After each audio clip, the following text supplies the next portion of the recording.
Hi hello welcome to show time. Cinema పరిశ్రమకు చేసిన సేవలకు అజిత్ కి కేంద్ర ప్రభుత్వం దేశంలోనే 3వ అత్యున్నత పురస్కారమైన పద్మభూషణ్ ను ప్రకటించింది. దీనిపై అజిత్ తొలిసారి స్పందించారు.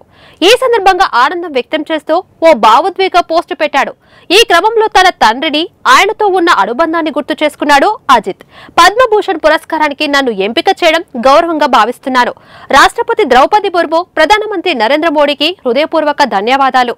ఈ పురస్కారం నాకు కేవలం వ్యక్తిగత ప్రశంస మాత్రమే కాదు, ఎంతో మంది సమిష్టి కృషి, మద్దతుకు నిదర్శనం. నా ఇన్నేళ్ల కెరీర్లో సినిమా పరిశ్రమలో ఎంతో మంది నాకు సహకరించారు. వారందరికీ ధన్యవాదాలని పోస్ట్ లో రాసుకొచ్చాడు అజిత్.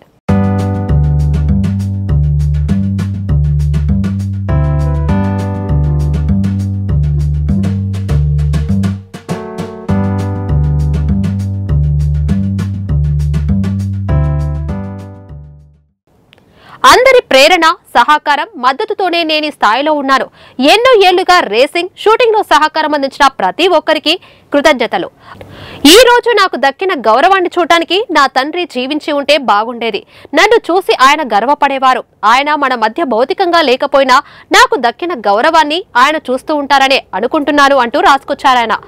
అదే సమయంలో తన భార్య శాలిని గురించి కూడా మాట్లాడాడు అజిత్. 25 ఏళ్ల నుండి నా భార్య శాలిని సహకారం అందిస్తుంది. నా విజయానికి, సంతోషానికి ఆమెనే ప్రధాన కారణం. అభిమానుల ప్రేమ, మద్దతుతోనే నేను ఇలా డెడికేషన్ గా పని చేయగలుగుతున్నాను. ఈ అవార్డు మీ అందరిది. మీ అందరికీ వినోదాన్ని అందించడానికి ఇలాగే కష్టపడతాను అని అజిత్ ఆనందంతో ఆ పోస్ట్ రాసుకొచ్చారు. 35 ఏళ్ల సినీ ప్రయాణంలో 60కి పైగా సినిమాల్లో వైవిధ్యభరితమైన పాత్రలతో ప్రేక్షకుల్ని మురిపించాడు అజిత్. వరుస విజయాలతో బాక్సాఫీస్ ముందు జోరు చూపించడమే కాక తమిళ చిత్రసీమలో అగ్ర కథానాయకులో ఒకరిగా ఎదిగాడు.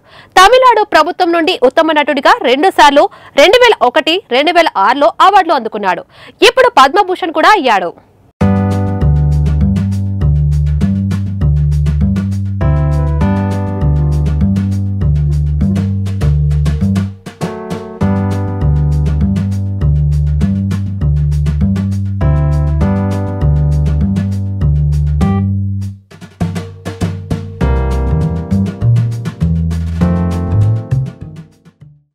సో ఇదండి ఇవాల్టి షో టైం. మరో షో టైంతో మళ్ళీ కలుద్దాం. చూస్తూనే ఉండండి 1 టీవీ.